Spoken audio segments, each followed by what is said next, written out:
Hey, what's up guys? Korang dah balik daripada supermarket ke? Jom kita pergi lagi sekali untuk beli roti mantau and cicah dengan buttermilk sauce ni sangat sedap. Okay, first ambil 4 ulas bawang putih, 3 cili padi kita chop.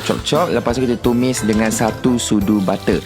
Tumis tak perlu lama sangat, tunggu dia layu sikit saja. And dia masukkan 2 tangkai daun kari. Kacau tumis lagi. Lepas tu kita tambahkan setengah tin susu cair. And then kita masukkan sikit cube pati ayam. Jangan banyak sangat tau, nanti dia terlebih masin. Tambah setengah susu pekat manis dengan 2 keping cheese. Lepas tu pergi supermarket cari ni roti mantau mini ni dekat bahagian frozen. Dia macam marshmallow tapi ni bukan marshmallow. Aku risau salah beli nanti. Roti mantau cari dekat bahagian frozen, goreng sampai golden brown macam ni. And sedia untuk dihidang. Nampak dia punya plating cantik, just nice bawa dalam tray ni. And boleh makan panas-panas. Cicas pula. Cicah dengan buttermilk sauce kita. Yang ni senang saja.